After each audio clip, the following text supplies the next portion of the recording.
Ya, Assalamualaikum warahmatullahi wabarakatuh.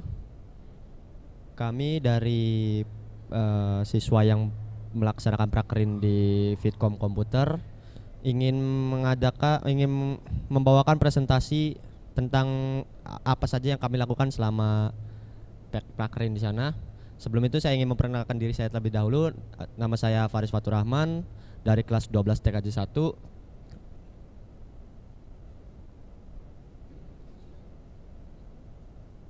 Ya, nama saya Aldi Maulana dari kelas TKJ 1.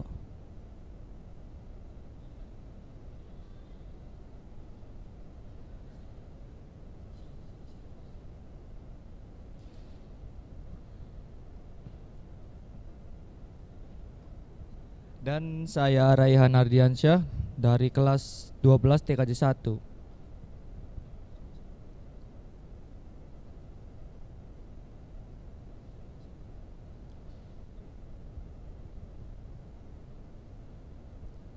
Ya, yang pertama ada moto kami adalah kegagalan hanya terjadi bila kita menyerah. Selanjutnya, hiduplah seperti lilin, menerangi orang lain. Janganlah hidup seperti duri, menusuk diri sendiri, menyakiti orang lain. Dan jangan membandingkan diri kita dengan orang lain, karena kita akan merasa kecil hati. Percayalah pada kemampuan diri kita sendiri. Selanjutnya, mulailah menggarap sedikit demi sedikit ide yang ada dalam pikiran Anda. Jangan jadikan ide tersebut hanya sebatas wacana. Selanjutnya, ada tujuan prakerin.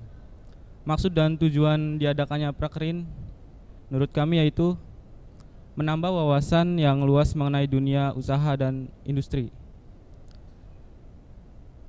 sebagai persiapan mental untuk bekerja, melatih keterampilan yang dimiliki siswa-siswi sehingga dapat bekerja dengan baik. Selanjutnya, memberi pengetahuan terhadap pengalaman kerja sebagai bagian proses pendidikan.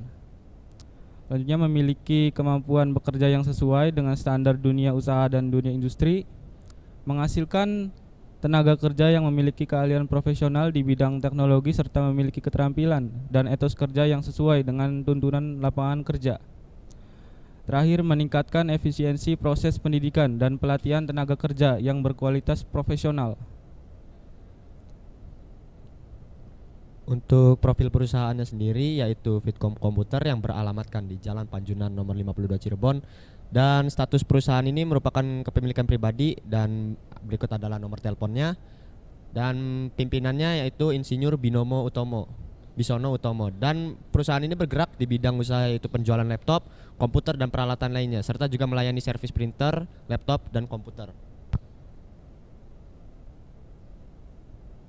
Selanjutnya ada visi dan misi Fitkom. Di sini visi Fitkom menjadi supplier dan pelatihan terdepan di bidang teknologi informasi komputer dan jaringan multimedia, berwawasan global dan menjadi pusat unggulan di bidang ilmu pengetahuan teknologi komputer dan jaringan yang mendukung pembangunan nasional serta berorientasi pada kepentingan masyarakat bangsa dan negara. Selanjutnya, misi Fitkom memberikan solusi terbaik dengan mengedepankan efektivitas dan efisiensi sesuai dengan kebutuhan bersama partner prinsipal yang berpengalaman dalam bidangnya demi tercapainya kepuasan pelanggan dan menjadi mitra yang dapat dipercaya. Untuk sejarah Fitkom Komputer sendiri, Fitkom Komputer merupakan sebuah toko komputer yang beramat di Jalan Panjunan nomor 52 Cirebon. Awalnya toko ini bernama El Shaddai Komputer yang didirikan pada tahun 1990, bergerak dalam penjualan komputer, printer, aksesoris, buku-buku komputer, dan jasa setting komputer untuk percetakan. Pada tahun 1992 sampai 1995 mengalami perkembangan baik nama ataupun jasa yang ditawarkan. Pada tahun 1999, Fitkom pertama kali di Cirebon yang menawarkan jasa pengeditan video dan transfer video menjadi VCD. Dengan perkembangan zaman, Fitkom mengikuti arus perkembangan teknologi sampai pembuatan klip dan jasa editing video syuting sampai sekarang.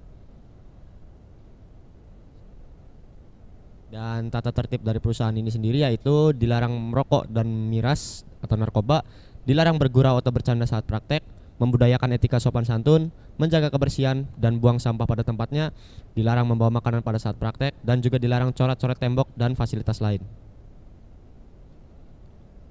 Kami juga melaksanakan prakrin ini yaitu dari waktu tanggal 11 Mei 2023 sampai dengan 31 Juli 2023 dan memiliki shift pagi dari jam 9 sampai jam 12 siang dan juga shift siang mulai dari jam 1 sampai jam 5 sore. Dan tempat yang digunakan untuk prakrin sendiri yaitu di Fitkom Komputer yang terletak di Jalan Pajunan nomor 52 Cirebon. Salah satu yang diajarkan di sana adalah memasang LCD laptop. Mengganti CD LED display laptop merupakan salah satu langkah untuk mengatasi masalah atau kerusakan laptop dengan gejala seperti LCD laptop mati total, LCD laptop pecah, LCD laptop tidak menyala, LCD laptop bergaris, atau juga menjadi backlight laptop yang tidak bekerja atau tidak menyala. Sebelum kita mengganti sebuah LCD laptop, apapun merek laptopnya, baik itu laptop Asus, laptop Toshiba, laptop Acer, laptop Sony, laptop Lenovo dan sebagainya, kita harus memastikan terlebih dahulu apakah LCD atau LED memang harus diganti. Hal ini karena banyak kasus yang menampilkan gejala seperti kerusakan LCD, padahal kerusakan disebabkan oleh mainboard laptop yang bermasalah. Selanjutnya kita juga diajarkan tentang cara mengganti keyboard pada laptop. Keyboard dan casing laptop terlihat rata dan datar. Desainnya yang ramping memaksa Asus, salah satu merek laptop ya, untuk menempatkan keyboard tersebut langsung dari dalam. Nah, jenis keyboard laptop seperti ini membutuhkan kita untuk mampu membongkar semua bagian laptop tak kala mau melepas guna mengganti keyboard yang rusak. Untuk menggantinya sendiri, kita cukup melepas soket keyboard kemudian mengganti dengan keyboard yang baru. Dan saya juga mengkrimping kabel UTP. Saat melakukan instalasi jaringan pasti ada proses crimping, yaitu sebuah proses di mana sebuah kabel yang sudah kita pasangkan atau rapikan akan diproses menjadi kabel jaringan seutuhnya yang akan berfungsi sebagai media transmisi jaringan kita. Jika tidak ada proses crimping, maka kabel yang kita pasang tidak akan berfungsi karena tidak ada media atau konektor yang menghubungkan jaringan ke alat jaringan yang akan kita pasang internet, dalam kurung access point, switch, dan device lainnya.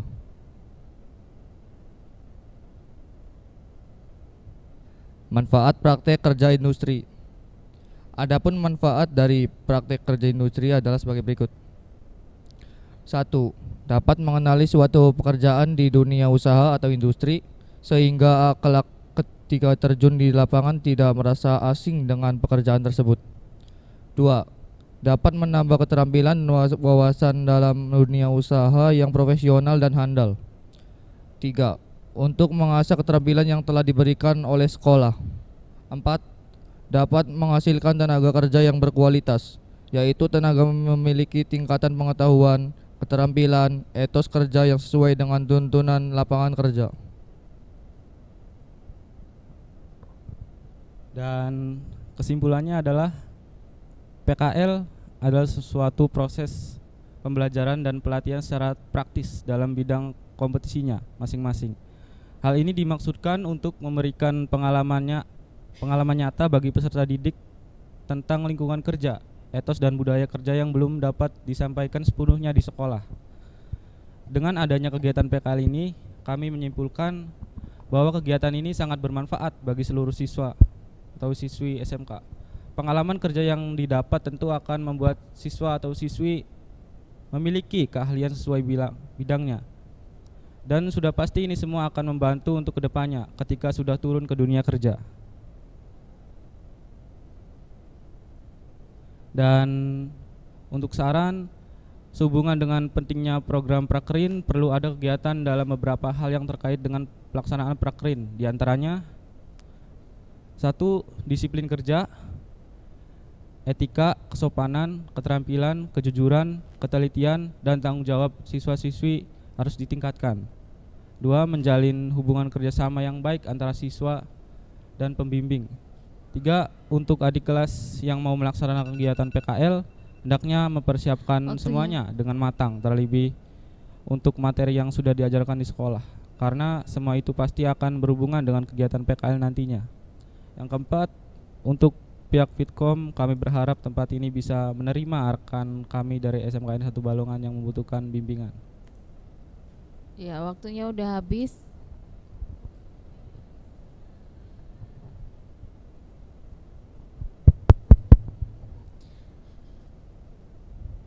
Dari Bu Fitri. Oh, Bu Mega. Cek. Laporan dulu ya. Tes.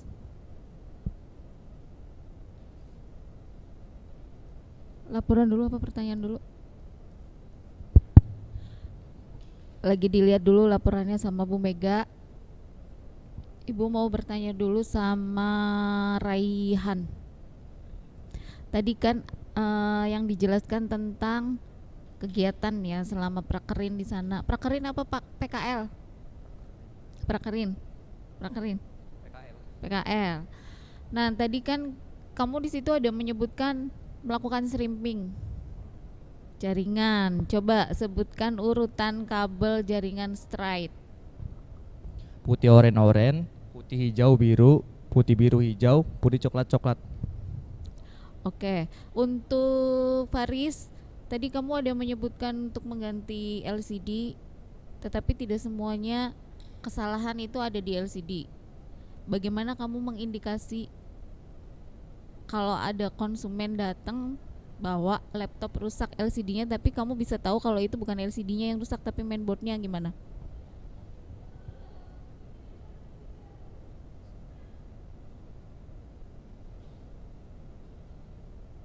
Bagaimana mengidentifikasi perbedaan laptop yang rusak memang betul-betul LCD-nya dengan yang memang bukan LCD-nya? Bisa jadi karena mainboard-nya tadi kata kamu. Mungkin kalau misalnya yang hanya yang betul-betul LCD-nya rusak ya mungkin nggak bakal bisa ada kelihatan gitu di. Maksudnya gelap. Nah, Terus kalau mainboard mungkin masih bisa berfungsi, masih bisa nyala gitu. nyalanya kan dia datang ke situ mau servis LCD-nya. Nyalanya gimana? Maksudnya cuman layar putih gitu atau ada tulisan garis-garis atau apa? Masih ada mungkin semacam tulisan-tulisan gitu. Oh, atau- jadi menurut kamu kalau yang benar-benar rusak LCD-nya dia mati gelap, tapi kalau yang rusak bukan karena LCD misalnya mainboard-nya berarti dia masih ada sinar gitu. Oke. Harusnya sih enggak gitu ya. Coba nanti kamu buka lagi ya materinya. Kamu di sana benar-benar melakukan itu atau tidak gitu. Maksudnya apakah emang benar-benar banyak yang ke situ karena memang LCD-nya rusak atau mainboard? Pernah nggak yang mainboard-nya rusak? Belum sih mungkin. Belum. Di sana Berarti juga cuma bantu-bantu doang, nggak bener-bener kita yang ituin. Cuma oh, kayak- jadi nggak bisa mendeteksi ya kamunya ya. Iya, lebih ke ngebantu-bantu aja. Kalau Aldi tadi apa? Keyboard ya. Kalau keyboard itu berarti keyboard rusak tuh tidak berfungsi atau gimana? Keyboard rusak biasanya semuanya kayak kan kadang bisa kan keyboard dibenerin tanpa harus ganti keyboard, tapi misal keyboard yang rusak tuh biasanya kayak udah semua gitu tombol nggak berfungsi gitu, biasanya gitu. Kamu bisa perbaiki itu? Bisa. Untuk memasangnya Oh, cuma masang. ya masang keyboard. Berarti ganti baru gitu. Iya. Berapa sih harga keyboard ganti baru? Keyboard untuk kalau laptop saya pribadi tuh laptop Acer sekitar 300. 300. Ya, keyboard. Berarti kamu di situ juga paham harga-harga dong, ya? Iya. Lumayan ya. Cukup ya dari Ibu, sekarang dari Ibu Mega. Kalau dari Ibu untuk ngebenerin laporan ya, mengkoreksi laporan. Biasa sih kesalahannya hampir sama semua. Masih belum konsisten menuliskan. Jadi kalian mau pakainya prakerin atau PKL, jangan dua-duanya. Cinta tuh sama satu orang, jangan dua orang.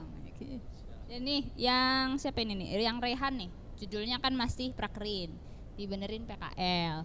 Terus yang ada tadi tuh Ibu buka halamannya masih di bawah kanan, ya, nggak di tengah. Itu dibenerin dulu. Terus satu laginya, udah sih ya, materi mah udah bagus, beda-beda. Ini juga untuk lembar pengesahan sudah betul. Hanya yang tadi tuh penggunaan kata PKL dan prakerin. Udah sih, selebihnya udah betul. Sama ibu mau nanya, tadi kan di saran sebelum mulai PKL harus ada materi yang dipersiapkan di sekolah. Contoh-contoh materi yang harus dipersiapkan di sekolah sebelum ke tempat PKL tuh apa? Oke, sok dijawab. Kayak persiapan gitu, Bu. Iya, materi-materi yang di sekolah apa aja gitu tuh yang harus dipersiapkan. Materi ajar Kayak yang nantinya berguna gitu. iya, di tempat nantinya PKL. buat di PKL. Ada. Apa? Contohnya sok. Contohnya kayak konfigurasi mikrotik, desainnya juga ada. Jadinya pas akhir tuh pelajaran mikrotik tuh kepake di tempat PKL. Ada lagi nggak? Kabel UTP juga. Oh, pemasangan Terus kabel. instalasi Windows juga. Instalasi Windows. Iya. Kalau misalkan yang kayak matematika bahasa Indonesia berguna nggak? Mata pelajaran yang kalian pelajarin aja di sekolah gitu berguna nggak selain produktif? Mungkin Pelajaran kayak gitu berguna nggak?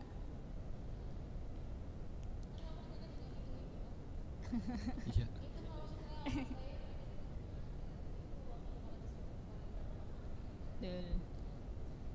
Bener kan? Berarti make kan? Ya, kepake lah.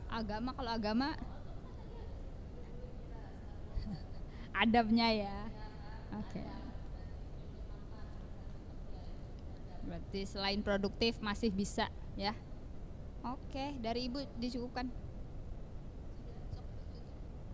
Ya, mungkin cukup sekian aja presentasi dari kelompok kami. Apabila ada kesalahan dari penulisan kata maupun pengucapan, harap dimaklumi karena kita juga manusia biasa. Wabillahi taufiq wal hidayah. Wassalamualaikum warahmatullahi wabarakatuh.